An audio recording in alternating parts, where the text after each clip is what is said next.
Okay, so, well, uh, this deep dive looks like we are going deep this time. Yeah. This is a big one. Huge. Batman versus Superman. It really doesn't get much bigger than this, you know?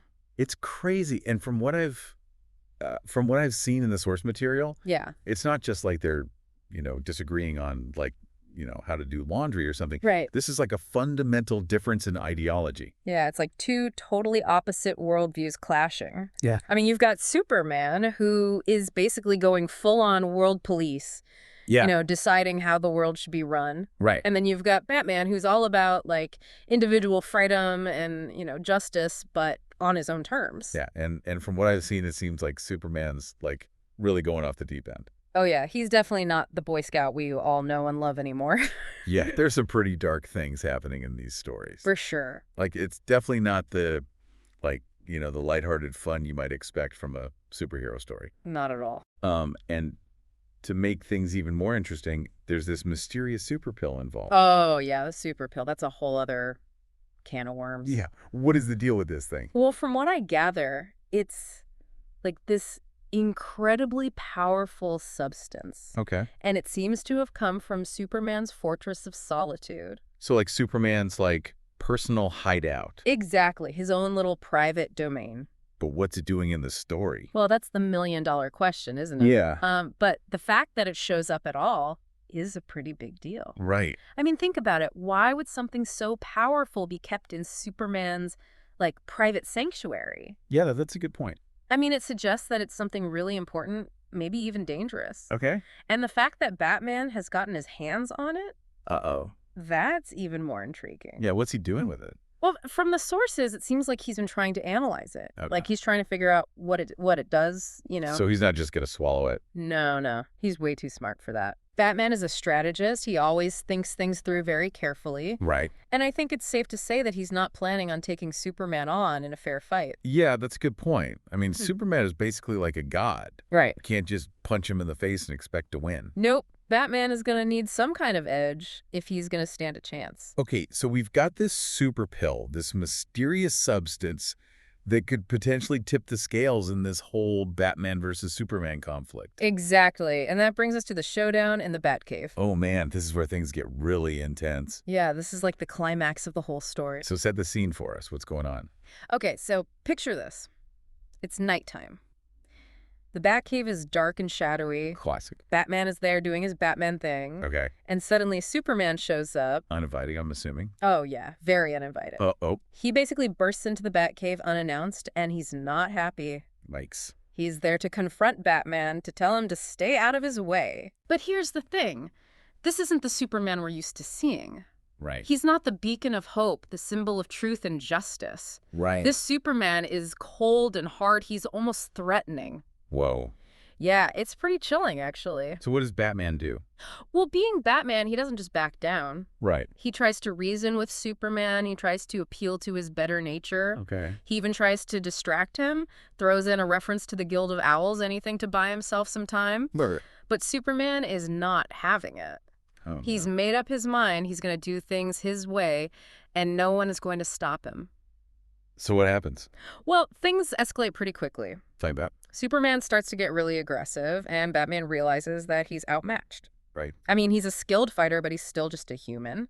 Superman, on the other hand, is practically a god. Exactly. So Batman makes a decision. He refuses to fight back directly. Interesting. I think he knows that if he tries to fight Superman head-on, he's going to lose. But more than that, I think he's also trying to hold on to his moral code. Right. Batman doesn't kill. Exactly. He's not going to cross that line, even if it means losing. So how does Superman react to that? Well, it's not pretty. Uh-oh. He sees Batman's refusal to fight as a sign of weakness. Okay. Yeah. And in a really symbolic and kind of disturbing move, he removes Batman's mask. Wow. Yeah, it's a total violation of Batman's identity. Right, like stripping away his secret. Exactly. And it shows how little respect Superman now has for his former ally. For sure. So what happens next? Well, things go from bad to worse. Superman completely loses it, and he breaks Batman's back. No way. Yeah, it's brutal, it's unexpected, and it really drives home how far Superman has fallen. Oh, man. This is not the Superman we thought we knew. So what happens to Batman?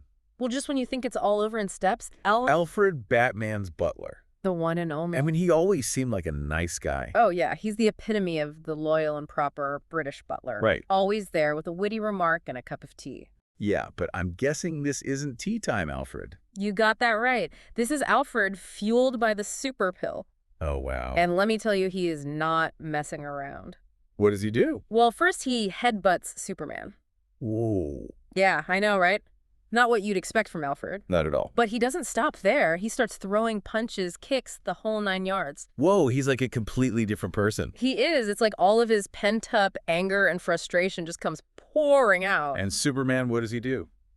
Well, he's caught off guard at first. I don't think he expected Alfred to put up such a fight. Right. But then he starts to get angry, really angry. Oh, no. And the fight gets even more intense. So what happens in the end? Well, I don't want to spoil everything. Okay. But let's just say that Alfred makes a lasting impression on Superman. Okay, so we've got a broken Batman, a superpowered Alfred, and a Superman who seems to be spiraling out of control. That's a pretty good summary. Where does the story go from there? Well, after the whole Batcave incident, things get even crazier. Yeah, Superman basically takes over the world. I know it sounds crazy, but that's what happens. So he becomes like a dictator. Pretty much, he establishes his own regime and he starts imposing his will on everyone. And what about Batman? Well, Superman paints him as a terrorist. Seriously? Yeah, he uses his control over the media to spread propaganda and to demonize Batman. Wow, that's messed up. It's a classic example of how power can corrupt even the best of intentions. So what's the takeaway from all of this? Well, I think it makes us question the very nature of power. Right. Can anyone, even someone like Superman, truly handle that much power without being corrupted by it? Yeah, that's a good question. And what happens when those who are supposed to protect us become the ones we need protection from? Yeah, that's a scary thought. It is. It's something to think about, for sure. So after this deep dive, what are we left with? A broken Batman, a rogue Superman, and a world on the brink of tyranny. Pretty much, yeah. Wow, it's a lot to process. It is, but I think it's important to engage with these kinds of stories. Yeah, I agree. They make us think about the world around us, about the nature of power, and about what it means to be a hero. Right. And sometimes they even challenge our own beliefs and assumptions. So what would you say to our listeners who are maybe feeling a little overwhelmed by all of this?